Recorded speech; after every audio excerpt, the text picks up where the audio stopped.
வணக்கம். வேல்டின்ற செய்திகளுடன் நான் நிரோஷன். உக்ரைன் மீது ஏவப்படும் ரஷ்ய ஏவுகணைகளை போலந்தின் வான் பாதுகாப்பு சாதனங்கள் இடைமறைத்து சுட்டு வீழ்த்தும் என்று நேட்டோ உறுப்பினர் நாடு போலந்து மீண்டும் மீண்டும் முன்மொழிந்துள்ளதால் ரஷ்யா போலந்திற்கு ஒரு கடுமையான எச்சரிக்கையை விடுத்தது. உக்ரைனில் நடக்கும் போரின் போது போலந்து அதன் எல்லைகளுக்கு அருகில் செல்லும் ரஷ்ய ஏவுகணைகளை இடைமறித்து சுட்டு வீழ்த்தப் போவதாக முதலில் கடந்த மார்ச் மாதம் போலந்து பாதுகாப்பு அமைச்சு அறிவித்தது. அதன்பின் ஜூலை மாதம் போலந்து வெளியுறவு அமைச்சர் ராடோஸ்லாவ் சிலோஸ்கி உக்ரைன் மீது ஏவப்படும் ரஷ்ய ஏவுகணைகளை வீழ்த்துவதற்கான முன்மொழிவு முதலில் உக்ரைன் மூலம் முன்வைக்கப்பட்டது என்றும் இரு தரப்பினரும் கையெழுத்திட்ட கூட்டு பாதுகாப்பு ஒப்பந்தத்தின் ஒரு பகுதியாக இது பரிசீலனையில் உள்ளது என்றும் கூறினார். அப்போது அவர் இந்த கட்டத்தில் இது ஒரு யோசனை, இந்த யோசனையை நாங்கள் ஆராய்வோம் என்று எங்கள் ஒப்பந்தம் கூறியது என அவர் ஒரு நேட்டோ உச்சி மாநாட்டில் கூறினார். போலந்து 2024 முதல் நேட்டோ ராணுவ கூட்டணியில் உறுப்பினராக உள்ளது.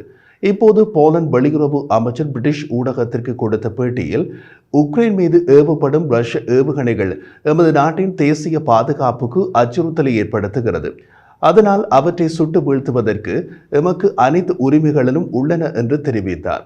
உக்ரைன் ரஷ்யா மோதல் முழுவதும் ரஷ்யாவுக்கும் போலந்துக்கும் இடையே பதட்டங்கள் அதிகரித்துள்ளன. மேலும் போலந்து தனது போரினால் பாதிக்கப்பட்ட அண்டை நாடான உக்ரைனின் பெரிய அளவிலான ரஷ்ய ஏவுகணை தாக்குதலின் போது போலந்து வான்வழியை பாதுகாக்க தமது எல்லைக்கு அருகே பறந்த ரஷ்ய போர் விமானங்களை துரத்த வேண்டிய கட்டாயம் ஏற்பட்டது. மேற்கு உக்ரைன் மீது ஏவப்பட்ட ரஷ்ய ஏவுகணைகள் பலமுறை தனது வான்வெளிக்கு நுழைந்ததாக போலந்து கூறியுள்ளது. ஊடுருவல்கள் தற்செயலானவை என்று ரஷ்யா கூறியுள்ளது.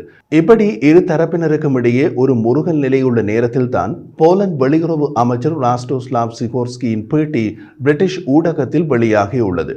உக்ரைன் மீது ஏவப்படும் ரஷ்ய ஏவுகணைகளை போலந்து இடைமறைக்க முயன்றால் அதற்கு பதிலடி கொடுக்கப்படும் என்று ரஷ்ய வெளியுறவு அமைச்சின் ஐரோப்பிய துறை தலைவர் ஒலெக் தியாப்கின் எச்சரித்துள்ளார் என்று ரஷ்ய அரசு நடத்தும் செய்தி நிறுவனமான RIA நோவோஸ்டி தெரிவித்துள்ளது. தியாப்கின் மேலும் தெரிவித்த போது போலந்து ஒரு சாகச உந்துதலின் அடிப்படையில் ரஷ்ய ஏவுகணைகளை சுட்டு வீழ்த்துவோம் என்று கூறுகிறது.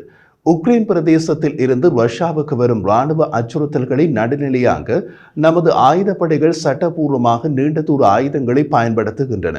அந்த ஆயுதங்களை போலந்து இடைமறைக்க முயற்சித்தால் அவற்றிற்கான பதிலடி போதுமானதாகவும் உறுதியானதாகவும் இருக்கும் என்று கூறினார்.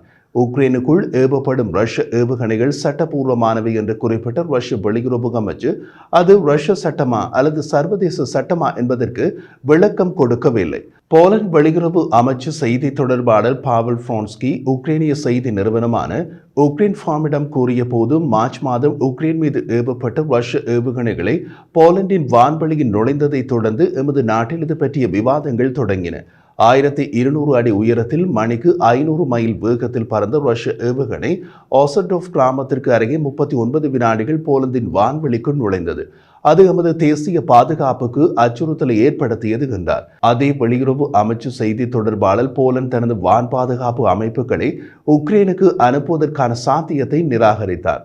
போலந்தில் இதை பற்றி எந்த திட்டமும் கிடையாது. போலந்து வான் பாதுகாப்பு அமைப்பு நாட்டின் எல்லைக்கு வெளியே இருக்க வாய்ப்பில்லை என்று கூறிய ஃப்ரான்ஸ்கி, ஆனால் ரஷ்ய ஏவுகணை எமது எல்லையை நோக்கி வருவதாக தோன்றினால் அதை எமது நாட்டில் உள்ள வான் பாதுகாப்பு சாதனங்கள் எமது வான் எல்லைக்கு வருவதற்கு முன்பே சுட்டு வீழ்த்தும் என்று கூறினார். நேட்டோவின் பொதுச் செயலாளர் ஜென்ஸ் ஸ்டால்டன்பர்க் கடந்த மாதம் உக்ரைன் மீது ஏவப்படும் ரஷ்ய ஏவுகணைகள் போலந்து நாட்டின் தேசிய பாதுகாப்புக்கு அச்சுறுத்தலாக மாறினால் அவற்றை இடைமறைப்பதை நேட்டோ ராணுவ கூட்டமைப்பு இறுதியில் ஏற்றுக்கொள்ளும் என்றும் சமிக்ஞை காட்டினார்.